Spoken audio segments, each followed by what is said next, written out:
যেহেতু আমি সৰ্বভোজী প্ৰাণী, তো ইয়াতে মাংস নাইবা কিবা মানুহে গ্ৰহণ কৰা খাদ্য এটাক কোনো পধ্যে ৰাজনীতিৰ ইছ্যু হ'ব নালাগে। ৰাজনীতিৰ যিবিলাক জ্বলন্ত সমস্যা, আমাৰ চৰকাৰখনৰ মূল উদ্দেশ্য কি হ'ব লাগে? আমাৰ জনসাধাৰণে যিবোৰ সমস্যাত ভুক্তভোগী হৈ আছে, সেই সমস্যাসমূহৰ সমাধান কেনেকৈ উলিয়াব পাৰিব, সেইবোৰ কথা চিন্তা কৰিব লাগে আমাৰ চৰকাৰখনে।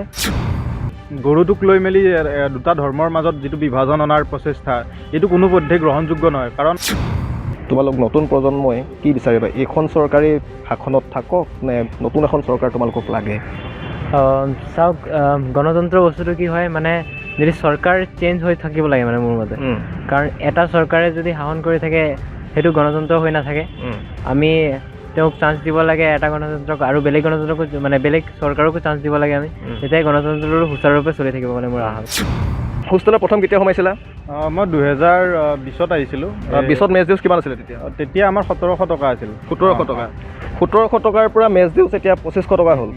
কি কাৰণে বুলি ভাবা? চব এই মূল্য বৃদ্ধি যিটো এটা ডাঙৰ সমস্যা আমাৰ অসমত।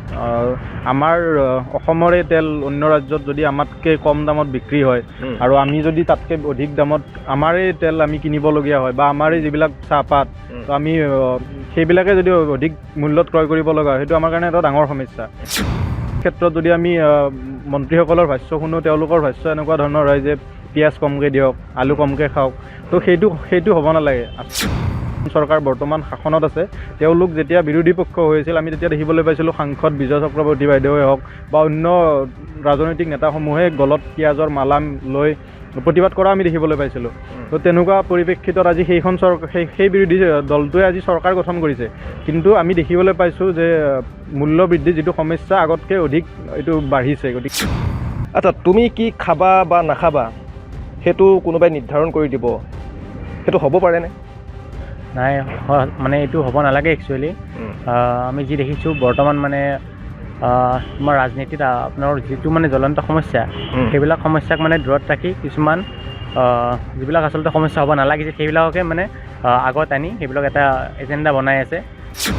এইটো ধৰ্মৰ পৰা মাংস কাটিলে এইটো ধৰ্ম খাব নালাগে, তেনেকুৱা বস্তুবোৰ আজিৰ যুগতো চলি আছে। এইটো এটা মানে বহুত লজ্জাজনক কথা বুলি মই বিবেচনা কৰোঁ। আগতে যেনেকুৱা হৈছিলে, মানে আগতে বেলেগ চৰকাৰত তেনেকুৱা মই বাৰু দেখা নাই, কিন্তু আজিকালি মানে লাহে লাহেকৈ মানে ধৰ্ম বিভাজন হৈ আছে বহুত। যদিও অসম চৰকাৰে বোলে 30-40 হাজাৰ বা 1 লাখ নিবনুৱা কৰ্মসংস্থাপন দিয়াৰ পৰিকল্পনা কৰিছে, তাত বা কিমানখিনি দুৰ্নীতি চলিছে ভিতৰি সেইবোৰ আমি নাজানো। কিন্তু যি দেখিছোঁ বৰ্তমান সময়ত নিবনুৱা সমস্যাটো ইমানেই বৃদ্ধি পাইছে যে আগন্তুক দিনত যে চৰকাৰখনে ভাৰসাম্যতা হেৰুৱায় যে এই নিবনুৱাবোৰক যে কৰ্মসংস্থাপন দিব পাৰিব, সেইটো মানে মোৰ দৃষ্টিতটো নালাগে দিব পাৰিব যেন। নমস্কাৰ, মই বৰ্তমান উপস্থিত আছোঁ কটন বিশ্ববিদ্যালয়ৰ মহেন্দ্ৰনাথ ডেকা ফুকন ছাত্ৰাবাসত। কটন বিশ্ববিদ্যালয়ৰ এইটো ছাত্ৰাবাসৰ শিক্ষাৰ্থীসকলৰ লগত আজি আমি বৰ্তমানৰ ৰাজনৈতিক প্ৰেক্ষাপটত কিছু কথা পাতিম তেওঁলোকৰ সমস্যা সন্দৰ্ভত আৰু ৰাজ্যৰ কেইটামান জ্বলন্ত সমস্যা সন্দৰ্ভত তেওঁলোকৰ মতামত ল'বলৈ আমি চেষ্টা কৰিম। প্ৰথমতে মই তোমাৰ ওচৰলৈ আহিছোঁ। ৰাজনীতিত গৰু ইছ্যু হোৱাটো উচিত হয়নে নহয়, মই তোমাক সুধিব বিচাৰিছোঁ। কাৰণ শেহতীয়া দিনকেইটাত গো মাংসক লৈ এটা প্ৰবল বিতৰ্কৰ সৃষ্টি হৈছে। কি ভাবা, গৰুৰ ৰাজনীতিৰ ইছ্যু হ'ব লাগে নে নালাগে? একেবাৰে স্পষ্ট কথা। কোনো মানুহ যিহেতু আমি সৰ্বভোজী প্ৰাণী, তো ইয়াতে মাংস নাইবা কিবা মানুহে গ্ৰহণ কৰা খাদ্য এটাক কোনো পধ্যে ৰাজনীতিৰ ইছ্যু হ'ব নালাগে। ৰাজনীতিৰ যিবিলাক জ্বলন্ত সমস্যা, আমাৰ চৰকাৰখনৰ মূল উদ্দেশ্য কি হ'ব লাগে? আমাৰ জনসাধাৰণে যিবোৰ সমস্যাত ভুক্তভোগী হৈ আছে, সেই সমস্যাসমূহৰ সমাধান কেনেকৈ উলিয়াব পাৰিব, সেইবোৰ কথা চিন্তা কৰিব লাগে আমাৰ চৰকাৰখনে বা ৰাজনীতিৰ লগত যিবিলাক মানুহ জড়িত তেওঁলোকে।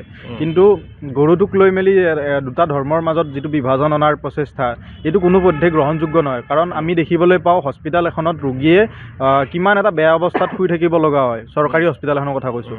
যিহেতু আমাৰ অসমৰ অধিকাংশ মানুহে মধ্যবিত্ত শ্ৰেণীৰ মানুহ, তো তেওঁলোকে এখন প্ৰাইভেট হস্পিটেলত গৈ মেলি অপাৰেশ্যন কৰা নাইবা ডাঙৰ ৰোগ এটাৰ চিকিৎসা কৰাটো কোনো পধ্যে সম্ভৱ নহয়। তো তেনে পৰিপ্ৰেক্ষিতত আমি যদি গুৱাহাটী মেডিকেল কলেজৰ কথাই ক'বলৈ যাওঁ, গুৱাহাটীৰ মেক্সিমাম মানুহে তো তাত দেখায়, বা গাঁও অঞ্চলৰ আমাৰ যিখিনি মানুহ আছে GMCHত আহে। কিন্তু GMCHত আমি যদি সোমাই মেলি চাওঁ তেন্তে পৰ্যাপ্ত পৰিমাণৰ ব্যৱস্থা আমি গ্ৰহণ কৰা দেখিবলৈ পোৱা নাযায়। তো ঠিক কথা যদি আমি শিক্ষা খণ্ডৰ ক্ষেত্ৰত চাওঁ, আমি যদি এখন প্ৰাইভেট স্কুলৰ শিক্ষাদান কি ধৰণে হয় সেইটো চাওঁ, আৰু তাৰ বিপৰীতে যদি আমি অসম চৰকাৰৰ নেতৃত্বত থকা এখন চৰকাৰী বিদ্যালয়ত যদি আমি চাবলৈ যাওঁ, পৰ্যাপ্ত পৰিমাণে ছাত্ৰ ছাত্ৰীয়ে শিক্ষা গ্ৰহণ কৰিব পাইছে নাই, শিক্ষাৰ্থীয়ে পৰ্যাপ্ত পৰিমাণৰ কিতাপ বহীৰ যোগাৰ পাইছে নাই, পৰ্যাপ্ত পৰিমাণে স্কুলখন চাফ চিকুণ হৈ আছে নাই, পৰ্যাপ্ত পৰিমাণৰ তাত শিক্ষাৰ্থীৰ লগতে যিবিলাক শিক্ষক থাকে আমাৰ শিক্ষাগুৰু তেওঁলোক আছে নাই, শিক্ষাগুৰুৰ যিটো নিযুক্তি প্ৰক্ৰিয়া সেইটো নিকা হৈছে নাই, বা অসম চৰকাৰৰ যিবোৰ নিবনুৱা সমস্যা, আমাৰ যিটো অসমত বহুতো আমাৰ যুৱ প্ৰজন্মই বৰ্তমান নিবনুৱা সমস্যাৰ ভুক্তভোগী, তো সেইবিলাক সমাধান কেনেকৈ কৰিব লাগে সেইবিলাক কথাত গুৰুত্ব দিয়া উচিত আমাৰ এই চৰকাৰখনে। মানে তুমি ক'ব খুজিছা যে গৰুতকৈ স্বাস্থ্য আৰু শিক্ষাটোহে প্ৰধান ইছ্যু হোৱা উচিত। হয়, তোমাৰ লগত মই আকৌ কথা পাতিম। মই তোমাৰ ওচৰলৈ আহিছোঁ। তোমাৰ নামটো কি? মঈন হুছেইন। কি ক'লা? মঈন হুছেইন। আচ্ছা, তুমি কি খাবা বা নাখাবা সেইটো কোনোবাই নিৰ্ধাৰণ কৰি দিব, সেইটো হ'ব পাৰেনে? নাই, মানে এইটো হ'ব নালাগে একচুৱেলি। আমি যি দেখিছোঁ বৰ্তমান মানে তোমাৰ ৰাজনীতিত আপোনাৰ যিটো মানে জ্বলন্ত সমস্যা, সেইবিলাক সমস্যাক মানে দূৰত ৰাখি কিছুমান যিবিলাক আচলতে সমস্যা হ'ব নালাগিছে সেইবিলাককে মানে আগত আনি সেইবিলাক এটা এজেণ্ডা বনাই আছে। মানে প্ৰধান যিবিলাক সমস্যা আছিলে সমস্যাবিলাকক আঁতৰাই দিছে আৰু কিছুমান এজেণ্ডা আনি সেইবিলাক সমস্যাত পৰিণত কৰিছে। হয়, আৰু সেনেকৈ মানে তেওঁলোকে নিজৰ আমাৰ যিটো ৰাজনীতি ব্যৱস্থা তাতে যিবিলাক আমাৰ আচল সমস্যা আছে অকলে সেইবিলাক সমস্যাই আমি মানে বেছিকৈ মন দিয়া উচিত। কি সমস্যা আছে আৰু শিক্ষা মানে সমস্যা বুলি ক'লে সকলো ক্ষেত্ৰতে আছে, শিক্ষা হওক, আমাৰ স্বাস্থ্য কেন্দ্ৰই হওক, সকলোতে মানে কিছুমান মানে অভাৱ হৈ আছে, এনেকুৱা মানে পৰিপূৰ্ণতা দেখা নাযায়। সেইবিলাকৰ ওপৰত চৰকাৰে মন দিয়া উচিত, আৰু এনে কিছুমান যিবিলাক ইছ্যু হ'ব নালাগিছে সেইবিলাকৰ ওপৰত যাতে ইছ্যু নবনায় আৰু। হয়, এয়া কটন বিশ্ববিদ্যালয়ৰ শিক্ষাৰ্থীৰ মনৰ কথা। আমি মুখ্যমন্ত্ৰী হিমন্ত বিশ্ব শৰ্মাকো ক'ব খুজিছোঁ বা সাংসদ ৰকিবুল হুছেইনকো ক'ব বিচাৰিছোঁ যে এওঁলোকৰ মতে, অসমৰ নৱপ্ৰজন্মৰ মতে, অসমৰ নতুন প্ৰজন্মৰ শিক্ষাৰ্থীসকলৰ মতে গো মাংস কোনো কাৰণতে ৰাজনৈতিক ইছ্যু হ'ব নোৱাৰে, ৰাজনীতিৰ ইছ্যু হ'ব লাগে শিক্ষা আৰু স্বাস্থ্য। তেওঁলোকে প্ৰধান যি দুটা ইছ্যুৰ কথা কৈছে, কাৰণ শিক্ষা খণ্ডত অলেখ সমস্যা আছে, স্বাস্থ্য খণ্ডত অলেখ সমস্যা আছে, আৰু সেইবিলাকে ৰাজনীতিৰ ইছ্যু হ'ব লাগে বুলি কটন বিশ্ববিদ্যালয়ৰ এইসকল শিক্ষাৰ্থীয়ে মন্তব্য কৰিছে। মই তেওঁলোকৰ পৰা আৰু জানিবলৈ চেষ্টা কৰিম। তুমি কি ভাবা, বৰ্তমান অসমৰ আটাইতকৈ ডাঙৰ সমস্যাটো তুমি কি বুলি ভাবা? চাবলৈ গ'লে বৰ্তমান আমি যেনেকৈ দাদাহঁতে ক'লে স্বাস্থ্য, শিক্ষা এইবোৰ প্ৰধান সমস্যা হয়, আৰু লগতে আজিকালি যেনেকুৱা ৰাজনৈতিক ব্যৱস্থা মানুহে ধৰ্ম বিভাজন কৰি আছে, এইটো এটা গুৰুত্বপূৰ্ণ সমস্যা বুলি মই বিবেচনা কৰোঁ। মানে যি ধৰ্মীয় মেৰুকৰণ হৈছে, সেইটোৱেই। কাৰণ আগতে যেনেকুৱা হৈছিলে, মানে আগতে বেলেগ চৰকাৰত তেনেকুৱা মই বাৰু দেখা নাই, কিন্তু আজিকালি মানে লাহে লাহেকৈ মানে ধৰ্ম বিভাজন হৈ আছে বহুত। মানুহে আজিকালি ফেক নিউজ, যেনেকৈ হোৱাটছআপত গাঁৱৰ মানুহবোৰো বুজি নাপায়, হোৱাটছআপৰ মেছেজবোৰ ফৰৱাৰ্ড কৰে, যেনেকৈ এইটো ধৰ্মৰ পৰা মাংস কাটিলে এইটো ধৰ্ম খাব নালাগে, তেনেকুৱা বস্তুবোৰ আজিৰ যুগতো চলি আছে। এইটো এটা মানে বহুত লজ্জাজনক কথা বুলি মই বিবেচনা কৰোঁ, আৰু এইবোৰ হ'ব নালাগে মানুহ। আৰু এতিয়া যেনেকৈ গৰু মাংস বা কিবা এইবোৰ লৈ এতিয়া মানে ইমান ডাঙৰ মানে আলোচনা কৰিবলৈ ধৰিছে, যোনবোৰত কৰিব লাগে সেইবোৰত কৰা প্ৰয়োজন বুলি মই ভাবোঁ। আৰু তোমাৰ নামটো জানি ল'ম প্ৰথমে। মোৰ নামটো মণ্টু বৰা। তোমাৰ সহপাঠীসকলে ইতিমধ্যে ক'লে যে স্বাস্থ্য, শিক্ষা এইবিলাক ৰাজনৈতিক ইছ্যু হ'ব লাগে। মই তোমাৰ পৰা জানিবলৈ চেষ্টা কৰিম যে তোমালোক এতিয়া শিক্ষাৰ্থী, তোমালোকে পঢ়ি আছা, পঢ়ি শুনি তোমালোকে কিবা এটা কৰিব বিচাৰিবা, তুমি কি বিচাৰিবা? পঢ়ি শুনিতো চবৰে এটা এটা সপোন থাকে, চবেই বিভিন্ন ঠাইৰ পৰা আহে, গুৱাহাটীৰ নিচিনা এখন মহানগৰীত বিভিন্ন সপোন লৈ আহে। আমাৰো সপোন নথকা নহয়, মোৰো কিবা কিবি ইচ্ছা আছে। কি আছে? মই পোনপটীয়াকৈ সুধিছোঁ। মইতো এজন প্ৰশাসনিক বিষয়া হ'ব বিচাৰোঁ। মই সুধিব বিচৰা কথাটো এইটোৱেই হ'ল যে প্ৰায়সকল শিক্ষাৰ্থীৰ এটা ইচ্ছা থাকে যে পঢ়ি শুনি এটা চাকৰি কৰিম বা কিবা এটা সংস্থাপন এটা আমি লাভ কৰিব লাগিব, আমি ঘৰখন চাব লাগিব, আমাৰ পৰিয়ালটো চাব লাগিব। তুমি কি ভাবা যে এই চৰকাৰখনে অনাগত দিনত যিসকল শিক্ষাৰ্থী এটা চাকৰি বিচাৰে তেওঁলোকক সংস্থাপন দিবলৈ সক্ষম হ'বনে? বৰ্তমানৰ প্ৰেক্ষাপটত তুমি যি দেখি আছা, মানে মই নিবনুৱা সমস্যাটোৰ কথা তোমাক সুধিবলৈ গৈ আছোঁ। নিবনুৱা সমস্যাটো চাওক, এতিয়া বৰ্তমান অসমত যদি ডাঙৰ কিছুমান সমস্যা আছে, তাৰ ভিতৰত নিবনুৱা কৰ্ম সংস্থাপন দিব নোৱাৰাটো হৈছে এটা ডাঙৰ সমস্যা। এতিয়া যদিও অসম চৰকাৰে বোলে 30-40 হাজাৰ বা 1 লাখ নিবনুৱা কৰ্ম সংস্থাপন দিয়াৰ পৰিকল্পনা কৰিছে, তাত বা কিমানখিনি দুৰ্নীতি চলিছে ভিতৰি সেইবোৰ আমি নাজানো। কিন্তু যি দেখিছোঁ বৰ্তমান সময়ত নিবনুৱা সমস্যাটো ইমানেই বৃদ্ধি পাইছে যে আগন্তুক দিনত যে চৰকাৰখনে ভাৰসাম্যতা হেৰুৱায়, যে এই নিবনুৱাবোৰক যে কৰ্মসংস্থাপন দিব পাৰিব সেইটো মানে মোৰ দৃষ্টিতটো নালাগে দিব পাৰিব যেন। তুমি বিশ্বাস নকৰা সেইটো? নকৰোঁ। তুমি কি ভাবা নিবনুৱা সমস্যা সমাধানত এই চৰকাৰখন কিমান দূৰ সফল কিমান দূৰ বিফল? চাওক, নিবনুৱা সমস্যাৰ ক্ষেত্ৰত যদি আমি চাবলৈ যাওঁ, শিক্ষা খণ্ডৰ ক্ষেত্ৰতে যদি আমি ক'বলৈ যাওঁ, বহুকেইখন এতিয়া বৰ্তমান পৰ্যন্ত বিদ্যালয়ত মানে শিক্ষাগুৰুৰ অভাৱ হৈ আছে। তো যিটো শিক্ষাগুৰুৰ যিটো প্ৰক্ৰিয়া, যিটো জইনিং ছিষ্টেম, সেইটো সফল হৈ উঠক বা নিবনুৱা সমস্যা আন প্ৰেক্ষাপটত চাবলৈ যদি যাওঁ, আমি চিকিৎসা ক্ষেত্ৰৰ কথা কৈছোঁ, মই বাৰম্বাৰ কৈছোঁ যে স্বাস্থ্যকেন্দ্ৰবিলাকত যদি আমি চাবলৈ যাওঁ মানুহৰ অভাৱ হৈ আছে। তো সেইবিলাক গোটেইখিনি দায়িত্ব চৰকাৰখনে নিজে ল'ব লাগিব।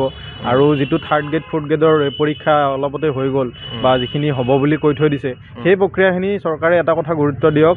তাত যিহেতু মই বাৰম্বাৰ ক'ম যে আমাৰ অসমৰ অধিকাংশ লোক মধ্যবিত্ত শ্ৰেণীৰ পৰিয়াল, তো তেওঁলোকে সপোন, ল'ৰাবোৰে সপোন দেখে আৰু সেই সপোন বাস্তৱত ৰূপান্তৰ কৰাৰ চেষ্টাৰে বহুত কষ্ট কৰে, পঢ়া শুনা কৰে, কৰি মেলি এটা পৰীক্ষা দিয়ে। কিন্তু সেই পৰীক্ষাটোত যদি কেতিয়াবা কেনেবাকৈ গম পায় যে পইচা দি মেলি তেওঁৰ ঠাইত অন্য এজনে সেই চাকৰিটো পালে, তো তেওঁৰ মনত বহুতখিনি কষ্ট হ'ব আৰু মানসিকভাৱে সেই ব্যক্তিজন ভাঙি পৰিব।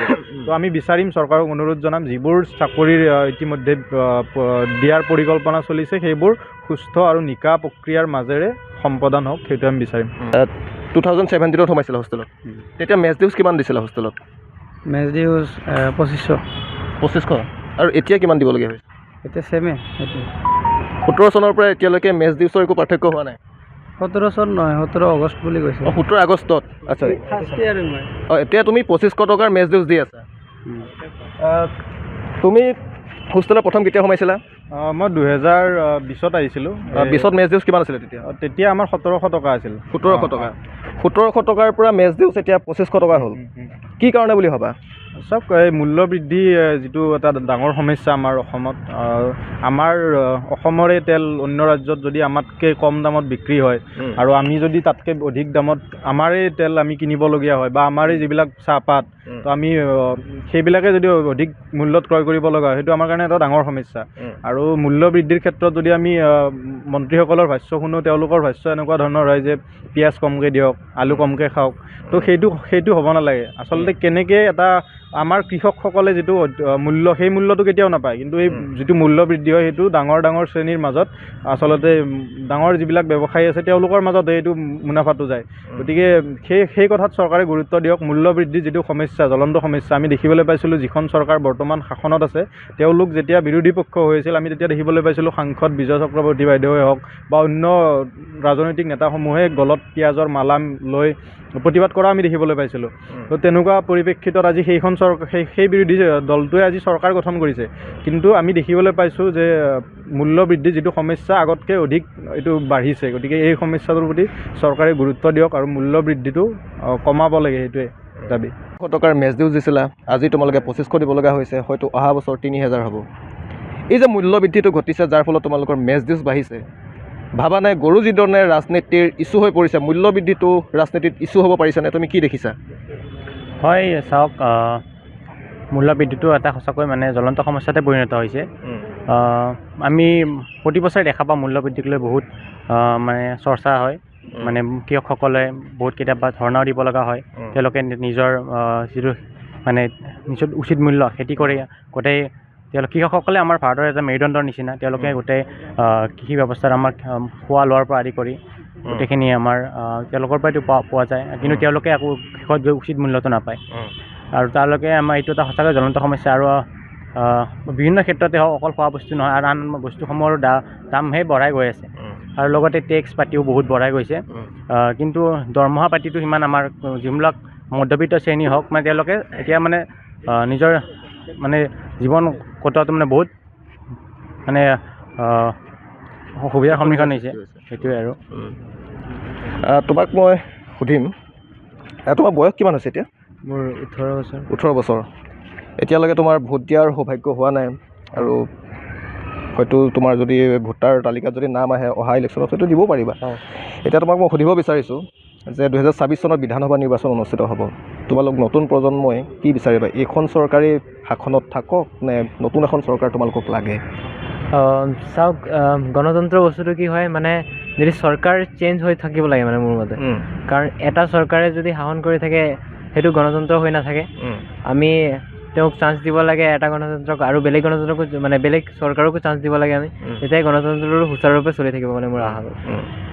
মোৰ মতে মানে চৰকাৰ চেঞ্জ হ'ব লাগে আৰু চৰকাৰ চেঞ্জ হ'ব লাগে। তোমাক শেষৰটো প্ৰশ্ন সুধিম। 2024 বিধানসভা নিৰ্বাচন অনুষ্ঠিত হ'ব, কি দেখিছা এইবাৰ পুনৰ শাসনলৈ কোন অহাৰ চান্স বেছি?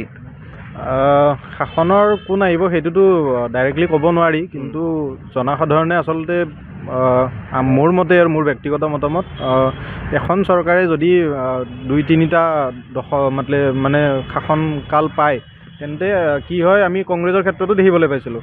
কংগ্ৰেছে যেতিয়া 15 বছৰ শাসন কৰিলে, তো তেওঁলোকে যিবোৰ জ্বলন্ত সমস্যা আছিল সেই সমস্যাসমূহক আওকাণ কৰিলে, আৰু যাৰ পৰিপ্ৰেক্ষিতত আমি দেখিবলৈ পাইছিলোঁ বিজেপিয়ে এটা ডাঙৰ শ্লোগান এটা উলিয়াইছিল যে এইবাৰ পৰিৱৰ্তন লাগে মানুহক। তো সেই পৰিৱৰ্তন বিচাৰি আমি 10টা বছৰ আমি বিজেপিক দিয়াৰ নিচিনাও হ'ল।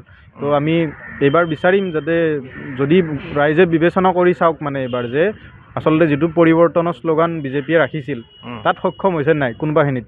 যদি সক্ষম হৈছে তেন্তে আকৌ তেওঁলোকে যাৰ মানে পক্ষত ভোটদান কৰে কৰক, কিন্তু ৰাইজক মানে এটা অনুৰোধ থাকিব যে যিখন মানে চৰকাৰে আচলতে কাম কৰিব পাৰিব বুলি ভাবিব, জ্বলন্ত সমস্যা যিবোৰ কৈছোঁ এই সমস্যাসমূহৰ সমাধান যিখন চৰকাৰে আনিব পাৰিব বুলি ভাবিব, তেওঁলোকক আচলতে ভোটদান কৰক, জয়যুক্ত কৰক, আৰু এখন সুস্থ সবল গণতান্ত্ৰিক চৰকাৰ এখন গঠন কৰক। মই তোমাক সেইটোকে সুধিবলৈ গৈ আছিলোঁ যে কোনখন চৰকাৰে পাৰিব বুলি অন্ততঃ তুমি ভাবা? চাওক, বৰ্তমান পৰিপ্ৰেক্ষিতত যদি চাওঁ, বিৰোধী যিটো ঐক্যমঞ্চ গঢ়ি উঠিছে, তো তেওঁলোকে যদি অলপ কষ্ট কৰে, যদিহে তেওঁলোকৰ মাজত যিবোৰ ভুল বুজাবুজি হৈ আছে সেইসমূহক যদি আঁতৰ কৰি মেলি বিজেপিৰ বিৰুদ্ধে ভালকৈ প্ৰচাৰ চলায়, তেতিয়াহ'লে তেওঁলোক সক্ষম হ'ব। আৰু যদিহে বিজেপিয়ে সেই তেওঁলোকৰ বিৰোধী ঐক্য মঞ্চৰ মাজতে যদি কাজিয়া পেচাল লগাই দিয়ে বা কিবা এটা মন্তব্য দি মেলি তেওঁলোকৰ মাজতে কাজিয়াৰ সৃষ্টি কৰে, তেন্তে তাত সম্পূৰ্ণৰূপে সক্ষম নহ'ব, সেই কথা আমি বিশ্বাস কৰোঁ। মানে তুমি ক'ব খুজিছা যে আটাইকেইটা বিৰোধী দলে একত্ৰিত হৈ একলগ হৈ বিজেপিৰ বিৰুদ্ধে যুঁজ দিব লাগে? সেইটোৱে ক'ম, কাৰণ আমি দেখিবলৈ পাইছোঁ যে সমস্যাসমূহ সমাধান কৰাৰ ক্ষেত্ৰত বিজেপি ক'ৰবাত নহয় ক'ৰবাত সফল হৈছে। তো আমি বিচাৰিম যে বিৰোধী পক্ষৰ যিবিলাক দল সংগঠনৰ নেতাবৰ্গ আছে তেওঁলোক একত্ৰিত হওক আৰু ভালকৈ কাম কৰাৰ এটা পণ লৈ আগুৱাই আহক, আৰু 26ৰ নিৰ্বাচনটো একত্ৰিত হৈ সকলোৱে তোমাৰ ওচৰলৈ আহিছোঁ। তোমাৰ নামটো? মোৰ নাম শ্ৰী জয়ন্ত দাস। কি হ'ব ভৱিষ্যতে? ভৱিষ্যতে মোৰ এনেকুৱা আছে প্ৰশাসনিক বিষয় আৰু এতিয়া মই তোমাক সুধিব বিচাৰিছোঁ, বৰ্তমানৰ সময়ত অসমৰ আটাইতকৈ ডাঙৰ সমস্যাটো তুমি কি বুলি ভাবা, কি দেখিছা? অসমৰ বৰ্তমানৰ একদম জ্বলন্ত সমস্যা বুলি ক'লে এতিয়া নিবনুৱা সমস্যাটোৱে প্ৰধান বুলি ভাবিব পাৰি। আৰু সেইটো সমস্যা চৰকাৰে এইটো গুৰুত্ব দিব লাগে। নিবনুৱা সমস্যাটো বহুত মানে আমাৰ অসমত মানে বহুত নিবনুৱা এতিয়াও মানে তেনেকুৱা মানে সংস্থাপন পোৱা নাই, বহুতে পোৱা নাই। সেইটো সমস্যাটো চাব লাগে, সেইটোৱে তোমাৰ ঘৰ ক'ত? মোৰ ঘৰ নগাঁও। নগাঁৱত? সৰুপথাৰ। নগাঁৱত তোমাৰ ঠাইখনত বা তোমাৰ গাঁওখনত তুমি কি দেখিছা যে তাত পঢ়া শুনা কৰি বহু মানুহে কৰ্মসংস্থাপনৰ অভাৱত বহি আছে, বা কিছুমান আজিকালি বহুত বাহিৰলৈ গুচি যায়, হায়দৰাবাদ, বেংগলোৰ, ক'ৰবাত বাহিৰত গুচি যায়। কেনেকুৱা ধৰণৰ চিটুৱেশ্যন তোমাৰ ঠাইখনত, কি দেখিছা তুমি? সেইটোৱে প্ৰধান সমস্যা বুলি, সেইটোৱে মানে নিজৰ জেগাত মানে সংস্থাপন নাপায়, বাহিৰলৈ যাবলগীয়া হয়। মোৰ জেগাতো তেনেকুৱা মই দেখিছোঁ, বহুত কৰ্মসংস্থাপনৰ কাৰণে কেৰেলা, মুম্বাই তেনেকুৱাত মানে বহুত বাহিৰত থাকিব লগা হয় কৰ্মসংস্থাপন বিচাৰি। মানে আমাৰ নিবনুৱা সমস্যা বহুত এতিয়ালৈকে বহুত আছে আমাৰ অসমত। তুমি কি দেখিছা নিবনুৱা সমস্যাটোৰ ওপৰত, যে এই চৰকাৰখনে যিসকল পঢ়া শুনা কৰা ল'ৰা ছোৱালী পঢ়ি শুনি শিক্ষিত হৈছে, তেওঁলোকে কৰ্মসংস্থাপন বিচাৰিছে, তেওঁলোকক কৰ্মসংস্থাপন দিব পাৰিছেনে? তুমি কি দেখিছা? তোমাৰ নিজৰ গাঁওখনৰ কথা কোৱা।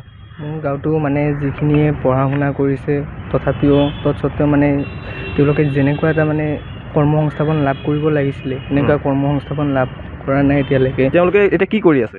তেওঁলোকে এতিয়া মানে খেতি কৰিছে, যিবিলাকে চাকৰি কৰিব লাগিছিলে মানে এনেকুৱা যোগ্যতা থকা মানুহে এতিয়াও মানে দিন হাজিৰা কৰি মানে ঘৰখন চলাই আছে, জীৱন জীৱিকা নিৰ্বাহ কৰি আছে। যিসকলে মানে MA পাছ BA পাছ মানুহ এতিয়া মানে এইবিলাক কামতে নিয়োজিত হৈ আছে। চৰকাৰখনে নিবনুৱা সমস্যা সমাধানত মানে গুৰুত্ব দিছে যদিও মানে সফল হোৱা নাই। 1 লাখ নিবনুৱা কৰ্মসংস্থাপন দিওঁ বুলি প্ৰতিশ্ৰুতি কৰিছিল যদিও কোনে বা কেনেকৈ চাকৰি পাইছে সেইটো লক্ষণীয় বিষয় এইটো। হয়, ধন্যবাদ জনাইছোঁ তোমাক। এয়া আছিলে কটনিয়ানৰ মন্তব্য। যি সময়ত ৰাজ্যৰ ৰাজনীতিত গৰুৰ প্ৰসংগ উত্থাপন হৈছে, গৰু ৰাজনীতিৰ ইছ্যুত পৰিণত হৈছে, সেই সময়ত এইসকল কটনিয়ানে তেওঁলোকে প্ৰতিক্ৰিয়া ব্যক্ত কৰি কৈছে যে গৰু কোনো কাৰণতে ৰাজনীতিৰ ইছ্যু হ'ব নোৱাৰে। তেওঁলোকৰ বাবে ৰাজনীতিৰ ইছ্যু হৈছে শিক্ষা, তেওঁলোকৰ বাবে ৰাজনীতিৰ ইছ্যু হৈছে নিবনুৱা সমস্যা, স্বাস্থ্যখণ্ডও ৰাজনীতিৰ ইছ্যু হ'ব লাগে বুলি তেওঁলোকে দাবী কৰিছে। কিন্তু তাৰ বিপৰীতে বৰ্তমানৰ শাসক বিৰোধীয়ে যি লজ্জাজনকভাৱে গো মাংসক লৈ ৰাজনীতি আৰম্ভ কৰিছে, গো মাংসৰ ৰাজনীতিত শাসক বিৰোধী সমান্তৰালভাৱে নামি পৰিছে, সেই সময়ত এইসকল শিক্ষাৰ্থীয়ে, কটন বিশ্ববিদ্যালয়ৰ এইসকল শিক্ষাৰ্থীয়ে তেনেধৰণৰ ৰাজনীতিক তেওঁলোকে গৰিহণা প্ৰদান কৰিছে আৰু তেওঁলোকে এইসকল জনপ্ৰতিনিধিক তেওঁলোকে সোঁৱৰাই দিছে যে আমাৰ বাবে, নতুন প্ৰজন্মৰ বাবে কিন্তু ৰাজনীতিৰ ইছ্যু কোনো কাৰণতে গৰু নহয়। শিক্ষা, স্বাস্থ্য, নিবনুৱা সমস্যা, মূল্যবৃদ্ধিহে তেওঁলোকৰ বাবে ৰাজনীতিৰ ইছ্যু।